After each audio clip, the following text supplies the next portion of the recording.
Nós estamos refletindo, pensando, meditando sobre a necessidade de sermos cristãos praticantes e não apenas ouvintes esquecidos. Jesus aponta que ser um cristão praticante não é apenas participar da vida religiosa de uma igreja, mas sim prontamente transformar informação em ação, ou seja, ouvir e praticar as palavras de Jesus. Quem é um cristão praticante? É um cristão, amém? Glória a Deus, tem um cristão praticante aí. É um cristão que transforma a informação, o conhecimento, a palavra de Deus em ação.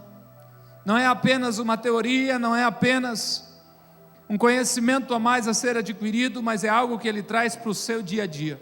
E Jesus mostra uma diferença brutal entre aquele que pratica as suas palavras e os que não as pratica.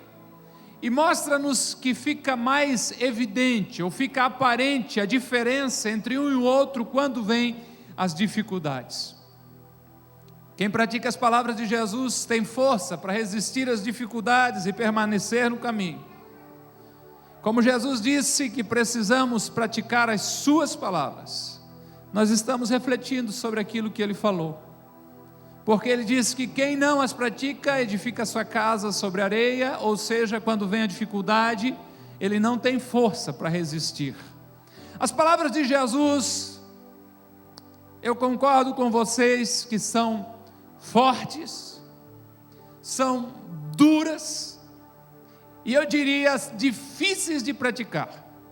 Na verdade, eu ousaria dizer de que elas são humanamente impossíveis de serem praticadas. Por isso a gente precisa da ajuda do Espírito Santo para praticar essas palavras de Jesus. Jesus está trazendo aos seus discípulos e a mim e a vocês uma nova ordem, uma nova forma de pensar. E se não houver uma mudança da nossa mente, nós não podemos pensar igual a alguém que não tem Cristo no coração. Nós não podemos continuar pensando igual a alguém que não entregou o controle da sua vida para Jesus. Não é possível continuar pensando com uma mente que ainda faz contas, que pesa vantagens e desvantagens. Nós precisamos ter a mente de Cristo. Se isso não acontecer, nas palavras de Paulo em Romanos 12, uma transformação da nossa mente, a palavra grega é metanoia, uma mudança de mente, essas palavras de Jesus se tornam nos meus ouvidos e aos seus uma utopia. Isso é viagem, ninguém faz isso. Parece uma loucura nos dizer de Paulo, porque a mensagem da cruz é loucura para aqueles que perecem. Por isso o primeiro ato, e o apóstolo Paulo fala aos irmãos em Colossenses que vocês ressuscitaram com Cristo e agora receberam uma nova forma de pensar. Nós precisamos entender que um cristão praticante, ele precisa tomar posse dessa mente de Jesus, porque senão as palavras do mestre se tornam impossíveis de serem praticadas com a compreensão humana. Mas mesmo assim, Jesus espera que eu e você praticamos as suas palavras. Por isso, não tente fazer isso sozinho, você vai fracassar. Vai gerar uma frustração em você. Pegue uma lista de regras, vai acrescentando cada semana algumas mais que eu vou falando, e agora começa a ver quantos tropeços você vai dando, tentando fazer isso sozinho. Quem me acompanha nas ministrações, eu ministrei quem sabe a questão de 1 mês e meio, 2 meses atrás, sobre os exercícios diários da vida cristã, e repeti uma frase semana após semana, dizendo: não é possível obter progresso espiritual sem renúncia e dependência do Espírito Santo. Hoje eu quero dizer: não é possível praticar as palavras de Jesus sem renúncia e dependência do Espírito Santo. Sabe qual é a oração que nós precisamos ter nessa noite ao concluir essa reunião? Espírito Santo, eu preciso de Ti. Espírito Santo, eu não vou conseguir sozinho. Espírito Santo, sozinho não vai dar. Para você que está chegando para nos acompanhar nessa série, para que a gente entenda quais foram as palavras que Jesus disse que nós deveríamos praticar, a gente voltou 2 capítulos, capítulo 5 de Mateus, em que Jesus sobe ao monte, as pessoas o acompanham, e Ele começa a ensinar aquelas pessoas, e hoje a gente começa a olhar para essas palavras de Jesus, que Ele espera que a gente pratique, mas que a gente não vai conseguir praticar sem a ajuda do Espírito Santo, a partir do verso 38, com a proposta de que a generosidade e o amor são maiores que a justiça. Se você quiser acompanhar, os versos também aparecerão na tela, Mateus 5, a partir do verso 38. A generosidade e o amor são maiores que a justiça. E o verso 38 eu começo chamando a sua atenção de que a lei existe por falta de amor. Vocês ouviram o que foi dito? Olho por olho, dente por dente. Se nós olharmos para a Bíblia Sagrada e o conjunto de leis que ela traz, em Êxodo capítulo 21, ela traz uma série de situações e dizendo que o negócio ali funcionava dessa forma: olho por olho, dente por dente, mão por mão, pé por pé, queimadura por queimadura, ferida por ferida, contusão por contusão. E é algo que, se eu sou a vítima, eu vou gostar demais disso, porque há um sentimento próprio em mim de vingança. Pensa no futebol, canelada por canelada. O cara bateu em você, você para tudo, o árbitro diz: para.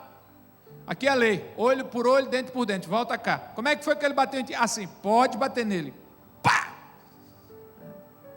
A lei existe porque falta amor. É verdade, a lei existe para se respeitar os direitos do próximo, mas o amor coloca o próximo em primeiro lugar. Jesus começa dizendo: vocês ouviram o que foi dito. E quando ele fala isso, ele manda a gente se preparar para o que eu vou dizer agora. E o que Jesus traz como proposta é: não tenha medo de se ferir ou de ser ferido, ame. E ele diz: mas eu digo, não resistam ao perverso. Se alguém ferir a sua face direita, ofereça-lhe também a outra. Jesus está falando aqui de que a sabedoria popular tem a ideia de que o cachorro mordido por cobra tem medo de linguiça, de que o gato que um dia foi queimado com água quente, foi escaldado, tem medo de água fria, de que alguém que foi machucado quer ficar longe. Mas na sabedoria celestial a proposta é: não resista ao soberbo. Aquele que lhe feriu, não fuja dele, não evita quem lhe ofendeu. Se alguém lhe feriu a face direita de Jesus, ofereça também a esquerda. E nós estamos falando de que as pessoas, muito mais do que uma agressão física, mas pegavam as costas da mão assim e batiam com a mão direita na face direita da pessoa. Isso era uma agressão à honra, isso era uma agressão e uma ofensa muito grave. E o mundo prega o revide, a vingança. Jesus proclama o perdão, o amor, uma revolução do amor. Aleluia. Nós precisamos da ajuda do Espírito Santo. Ofendeu você? A ideia de Jesus é: não revide, não fuja, afine os teus ouvidos, ofereça a oportunidade de te ofender um pouco mais. É fácil isso? Não, não é. Você vai conseguir praticar isso sem a ajuda do Espírito Santo? Não, jamais. Não resista ao perverso. Bateu do lado direito do rosto, ofereça também o esquerdo. Ele não está falando de agressão física. A ideia é dessas pessoas que ferem a gente, que é distância. Sabe, eu sei do que você está falando, aquela ideia: eu não guardo rancor com ninguém, mas algumas pessoas eu procuro evitar um pouco a proximidade para não ser machucado de novo. Jesus disse: não, não é isso que eu estou dizendo. E você começa a entender cristianismo agora não como uma reunião social em que a gente se ajunta, dá glória a Deus, tem que estar aqui no domingo à noite, e alguns acham isso difícil. Não, isso não é cristianismo. Cristianismo é seguir o Cristo da cruz e a sua doutrina. Jesus nos chama a subir um pouco mais. Eu fiquei imaginando de que a gente precisa entender de que pessoas feridas, elas ferem. Pessoas que foram machucadas, elas têm a tendência natural de agir da mesma forma. E eu fiquei me imaginando uma criança que sofreu maus tratos, abusos. Imagine se você, que ao saber disso, você se aproxima e tenta ajudar, mas ela começa a lhe atacar. Tenta construir na sua mente uma criança em fúria, tenta morder, chuta e tenta agarrar. A pergunta é: será que a gente teria problema em envolver essa criança em nossos braços, para que nesse momento de fúria ela encontrasse um pouco de paz? Eu creio que não. Eu creio que nós entenderíamos de que algo muito ruim, muito mal foi feito a ela, de tal forma que ela só está expressando a sua dor. A nossa maturidade, a nossa compreensão da vida, o nosso amor, nos levaria a sofrer um pouco mais por essa criança, com o objetivo de mostrar a este pobre ser de que nem todos os adultos ferem, que nem todos os adultos são maus. E Jesus nos chama a agir da mesma forma. Jesus está dizendo: se alguém ferir você, é porque ele deve estar muito ferido, não fuja dele. Pastor, mas dói tanto. Jesus sabe muito bem o que é isso. E adiantou para mim e para você dizendo: no mundo tereis aflições. E não, a continuação do texto não é: eu vou livrar vocês de tudo, fica de boa que vai dar certo. Não. Mas tendes bom ânimo, disse Jesus, porque eu venci o mundo. Ou seja, o negócio vai pegar, mas sou eu que estou segurando na tua mão. Não fuja de situações em que você realmente precisa agir como um cristão praticante. Não resista ao perverso, não fuja dele. Se bater em um lado do seu rosto, tenha coragem de oferecer também a outra face. É fácil ser cristão praticante? Vai tentar fazer isso sozinho? Não tente. Seja generoso, faça mais do que lhe cobram. Se alguém quiser lhe processar, diz Jesus no verso 40, capítulo 5 de Mateus, e tirar de você a túnica, deixe que leve também a capa. E se alguém o forçar a caminhar 1 milha, vá com ele 2. Vamos entender esse negócio aqui primeiro. Se alguém quiser processar de você e tirar de você a túnica, deixe que leve também a capa. No tempo bíblico, a pessoa podia dar como fiança, garantia de pagamento, a túnica, um casaco, mais justo ao corpo. Agora, se ele tivesse que dar também como garantia a capa, que daí já era algo maior e servia como cobertor à noite, o credor tinha que devolver aquilo ali, de tal forma que, se fosse para ficar de fiança, dava-se só a capa. Jesus está dizendo: não dê só a capa. Se estão querendo, dá logo não só a túnica, perdão, dê a capa junto também. Se quiser que você ande 1 milha, ande 2. As estradas eram pouco frequentadas, vamos dizer assim, pouco transitadas, de tal forma que as pessoas eram requisitadas para caminhar com os viajantes. Passava alguém imaginando aqui por Itajaí, vinha na cidade e dizia assim: eu preciso que 2 homens me ajudem a levar as malas e caminhem comigo um trecho a seguir aí, porque eu tenho medo de ir sozinho. Isso era uma obrigação dos cidadãos. Jesus está dizendo: se alguém querer que você ande 1,5 km com ele, faça o seguinte: vá logo 3. Estão pedindo que você faça uma coisa, ofereça pelo menos o dobro.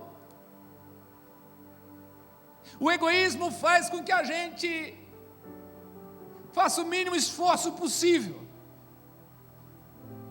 e de peito aberto, a plenos pulmões, grite: eu fiz a minha parte, para mim já chega. Jesus está nos levando um pouco além, dizendo: faça mais do que pedem a você, seja generoso. Esse sentimento de eu já fiz a minha parte, às vezes ele joga contra o que pode ser de fato feito, porque muitas vezes isso eu já ouvi, já presenciei, e eu acho que já fiz também. Vamos deixar assim, não tenho certeza, mas não dá tempo para fazer esse julgamento, de fazer algo por alguém e dizer: a minha parte eu fiz, agora é com ele. É nisso que Jesus está dizendo: você quer ser um cristão praticante? Ande a tal da segunda milha, vá um pouco além com ele, se esforce um pouco mais, insista mais uma vez, ofereça mais do que quem sabe algum bem, algum valor, ofereça a você mesmo, a sua atenção, a sua oração. Jesus aprofunda o negócio aqui e diz assim: não negue ajuda, seja as mãos de Deus na terra, dê a quem pede e não volte as costas àquele que deseja pedir algo emprestado. Mateus 5:42. Dê a quem pede. Quem sabe a pergunta que a gente precisa fazer é: como eu posso ajudar, ou como eu vou ajudar a todos que me pedem ajuda? Quem sabe não ia sobrar nem para eu sustentar a minha família. Eu tenho crido de que a gente não consegue vencer a Deus em dar. A resposta certa eu não sei, se você deveria dar a todos aqueles que lhe pedem ajuda. Jesus está dizendo: dê a quem pede, não volte as costas a alguém que peça emprestado.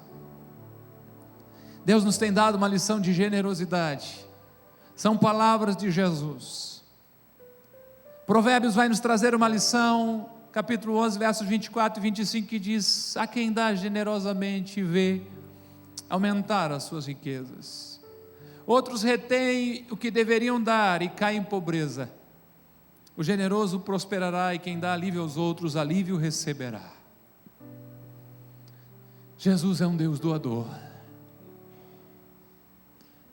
O pastor está falando isso porque quer que eu dê oferta para a igreja. Meu irmão, o reino de Deus é tão amplo, tão grande. Nós somos apenas uma agência, uma engrenagem nesse reino. Você lembra de Mateus 25, que a gente tem repetido tanto? Qualquer um que faz a um desses meus pequeninos irmãos, a mim faz.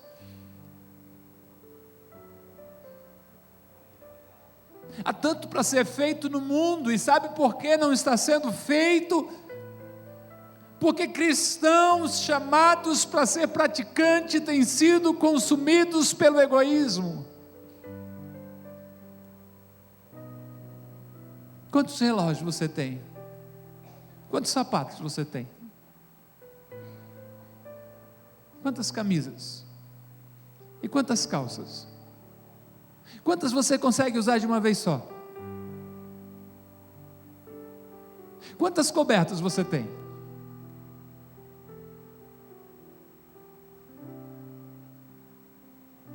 Nós precisamos refletir.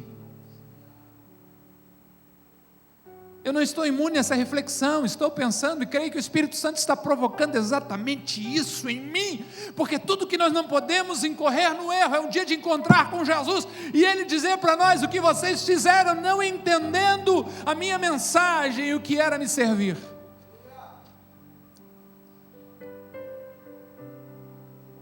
Eu quero ser um cristão praticante e reconheço, eu não vou conseguir fazer isso sozinho. Você recebe a mensagem e pensa nela na próxima semana. Eu estou pensando nela faz uma semana atrás, e tendo o coração corrido, dizendo: Deus, como é que eu vou agir, Deus? Como é que eu vou fazer, Deus? Como é que eu vou me comportar, Deus? Deus, como é que eu vou conseguir fazer isso, Senhor? Eu quero ser um cristão praticante, eu preciso da ajuda do Espírito Santo. Deixa eu tentar avançar um pouco mais. O amor vence o ódio, a partir do verso 43. E é interessante que a religiosidade gera hipocrisia. Jesus disse: vocês ouviram o que foi dito, ame o seu próximo e odeie o seu inimigo. Isso era uma corrente dentro da religião daquela época. Amor se dá para os amigos, para os inimigos se odeia. Só que eu creio de que o coração do cristão não tem espaço para abrigar o ódio, porque ele é repleto de amor. A única coisa que eu e você precisamos odiar de fato é o pecado, nem o pecador, nem os seus atos, mas sim o pecado, a ação do diabo, a ação do maligno, porque os atos dele são gerados em consequência da sua falta de intimidade com Deus. Então eu tenho que odiar o fruto lá, mas essa pessoa que está gerando aqui, eu preciso amar. E quando Jesus traz esse negócio de você viu o que foi dito, lá vem, e a proposta dele é: ame, mostre de quem você é filho. Mas eu digo: ame os seus inimigos, orem por aqueles que os perseguem, para que vocês venham a ser filhos de seu Pai que está nos céus. Ame os seus inimigos, orem por aqueles que os perseguem, para que vocês venham a ser filhos de seu Pai que está nos céus. O amor revela a nossa identidade, filhos de Deus. Se não houver amor, como diria Paulo em 1 Coríntios 13, é só barulho. Não adianta entregar a riqueza, não adianta entregar o corpo para ser queimado, é só barulho, diz o apóstolo Paulo. Seguidores de Jesus precisam reagir à inimizade com amor e à perseguição com oração. É bem verdade que legalmente toda pessoa se torna filho de Deus a partir do momento que crê em Jesus Cristo como Senhor e Salvador, mas a identificação com a paternidade de Deus vem através das nossas ações. Você veio aqui à frente, fez uma oração aí concordando, recebendo Jesus como Senhor e Salvador. A Bíblia diz que todo aquele que crê em Jesus Cristo como Filho de Deus se torna filho de Deus. Agora a identidade, a paternidade de Deus sobre nós, Jesus está dizendo de que através de quando eu oro pelos que me perseguem, eu amo os meus inimigos, eu me torno filho do meu Pai que está nos céus.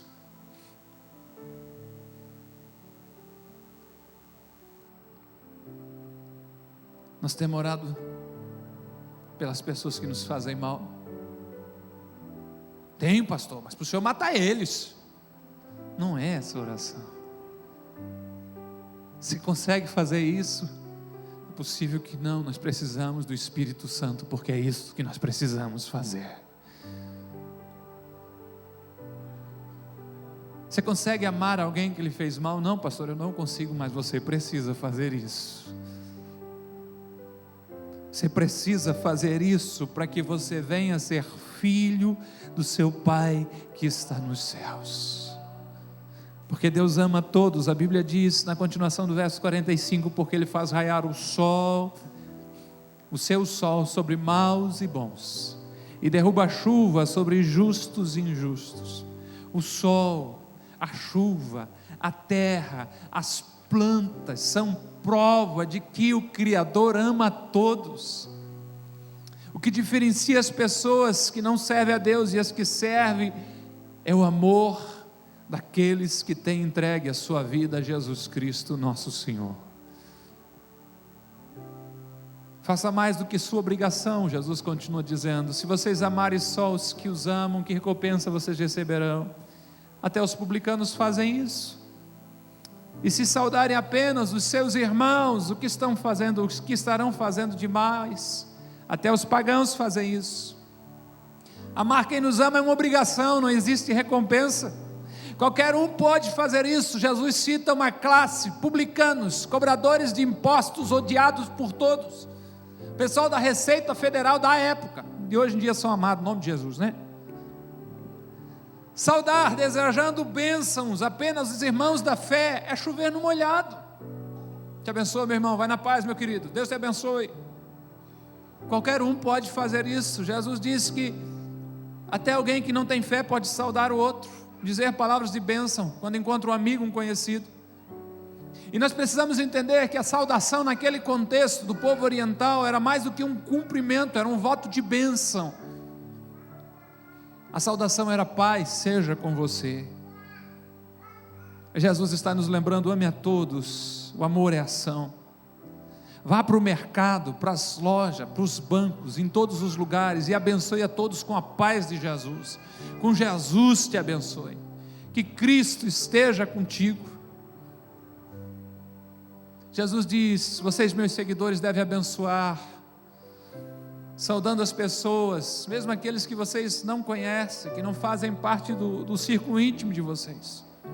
Vocês devem amar e saudar aqueles que não são bons conhecidos, parentes, pessoas íntimas, aqueles que não são amigáveis nem simpáticos. Vocês também têm que amar e saudar e proferir bênção aos inimigos, aos adversários, aqueles que dificultam e azedam a vida de vocês, aqueles que injuriam vocês e magoam, que ferem, que ofendem, que perseguem vocês. Se vocês fizerem isso, vocês estão realizando o especial, que é totalmente diferente daquilo que o mundo faz.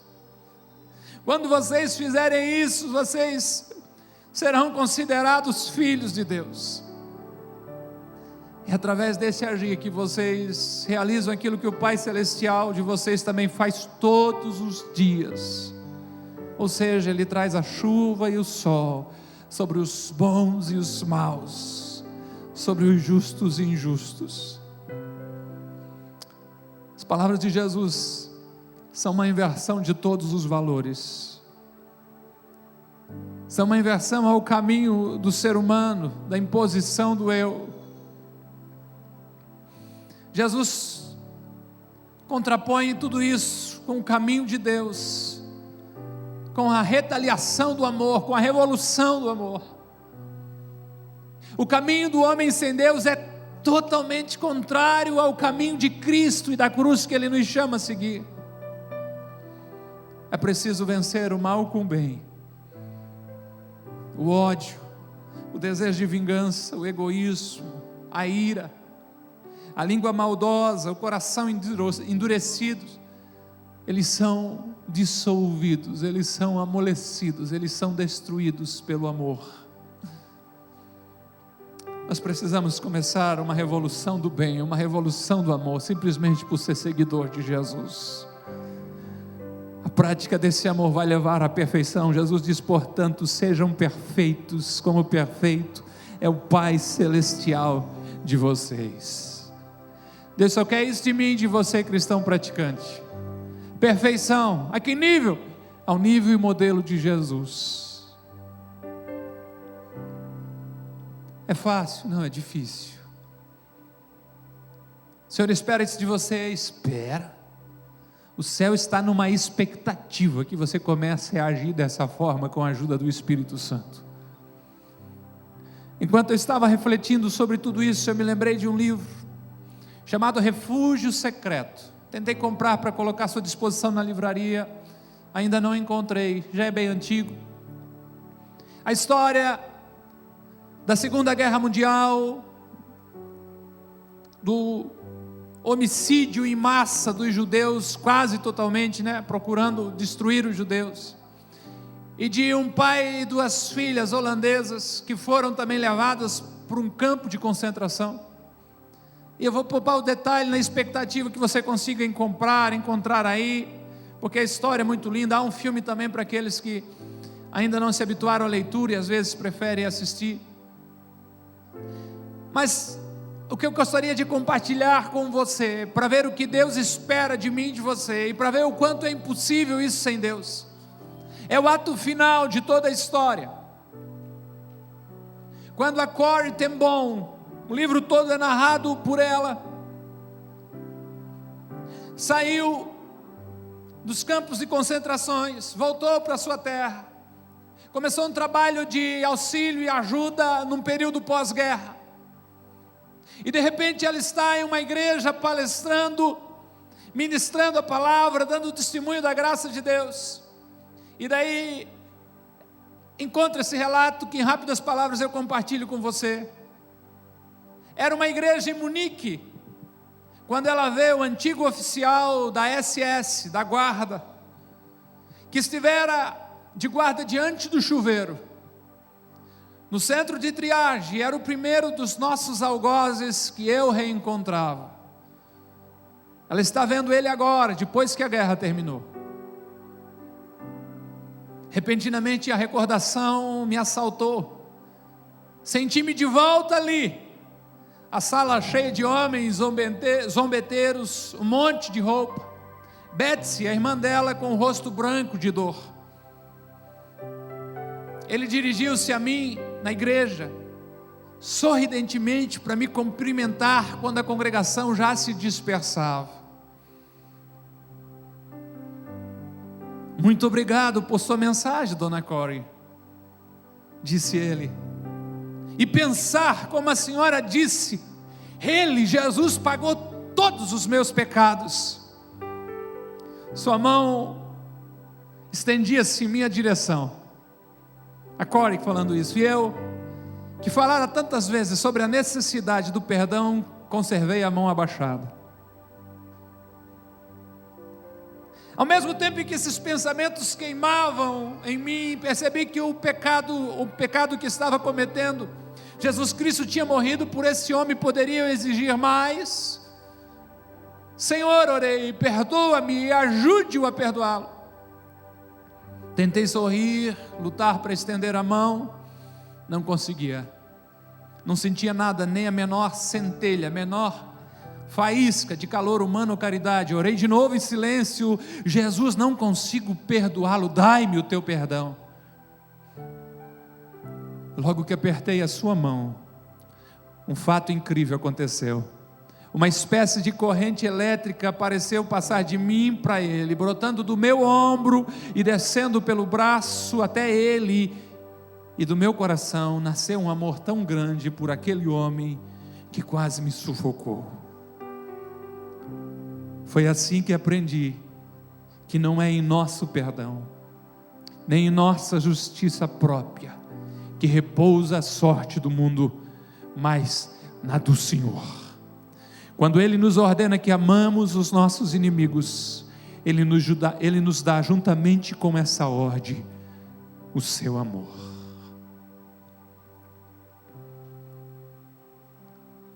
Quando eu e você não resolvemos obedecer, e suplicarmos a ajuda do Espírito Santo de Deus.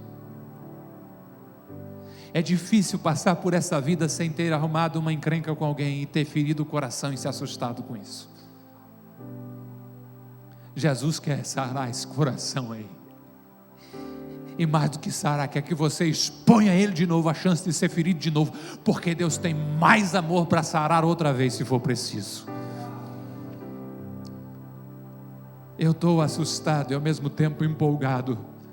Assustado pelo desafio que é ser cristão a cada dia que a gente vai aprendendo, mas empolgado porque eu sei que o Espírito Santo está de braços abertos, pronto realmente para ajudar a minha vida e a tua vida, a gente ser mais parecido com Deus, agir mais parecidos com Deus, para que nesse lugar não seja simplesmente um encontro social, mas um lugar que enche o nosso coração de amor, mas de um amor capaz, como Corey expôs aqui, que é capaz de querer nos sufocar e nos leva para além dessas paredes, para os bairros, para as cidades em torno de Itajaí, e começa a acontecer uma revolução que palavras não têm capacidade de explicar, que os homens não conseguem entender, e o simples fato disso é: Jesus um dia morreu na cruz, pagou o nosso pecado, nos deu o direito de morar no céu, e olha para mim, para você e disse: aquele que quiser vir após mim, negue-se a si mesmo, tome cada dia a sua cruz e siga as minhas pisadas. Jesus chama-nos a seguir as suas palavras.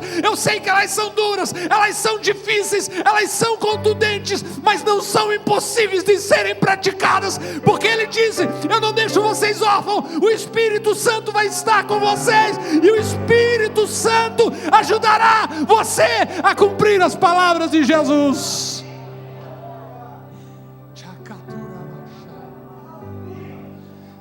Esteja em pé por bondade em nome do Senhor.